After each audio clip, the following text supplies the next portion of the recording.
তখনকার একটা স্লোগান ছিল 10টা হুন্ডা 20টা গুন্ডা, নির্বাচন ঠান্ডা। আমরা ধারণা করি শেখ মুজিবুর রহমান সাহেব তার সমস্ত যোগ্যতা আন্তরিকতা দিয়ে চেষ্টা করেছেন, কিন্তু 11 দিনই বাংলাদেশ চালাতে পারবেন না।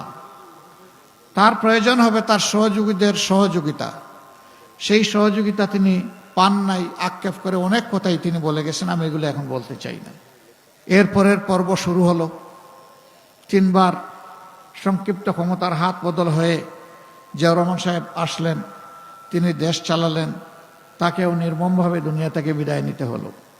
যেভাবে শেখ মুজিবুর সাহেব নিলেন সপরিবারে, ব্যতিক্রম শুধু এতটা যে তার পরিবারের অন্যান্য সদস্যদের কোনো ক্ষতি সাধন না করে তাকে খুন করা হলো।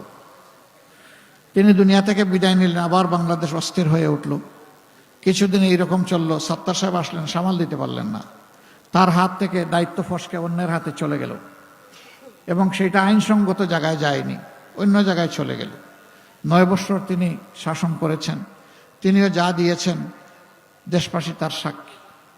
তবে সেই সময় 2টা জিনিস খুব মারাত্মক আকার ধারণ করেছিল। একটা হচ্ছে তিনি নির্বাচনের জান কবজ করেছিলেন।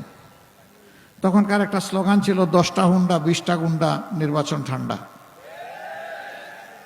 দুর্নীতিকে তিনি বাজারজাত করেছিলেন, জাতীয়করণ করেছিলেন। সেই যে দুর্নীতির মহা উৎসব জাতীয় সত্তা ফিরে পেল, তা আর থামল না। এখন পর্যন্ত এটা চলছে। আর 5 আগস্ট থেকে এই 17 মাস যাদেরকে দেখেছি তাদের আমলনামাও আমাদের সামনে আছে। এখানে যাদের আমলনামাকে আমরা ভালোবাসবো তাদেরকেই আমরা ভোট দেব। যারা নিজের দল সামলাইতে পারে না তারা কি দেশ সামলাতে পারবে? যারা নিজের দল সামলাতে পারে ইনশাল্লাহ তারাই দেশ সামলাতে পারবে। বাংলাদেশ জামাতে ইসলামী চেষ্টা করেছে তার দলটাকে সামাল দেওয়ার, কোনো অন্যায়ের সাথে কেউ যাতে কোনোভাবে সম্পৃক্ত না হয় তার পাহারাদারি করার। এতদিন পাহারাদারি করেছি দলের, এবার আপনারা একটু মেহরবানি করে সুযোগ দেন। আমরা এখন 18 কোটি মানুষের চৌকিদারি করতে চাই।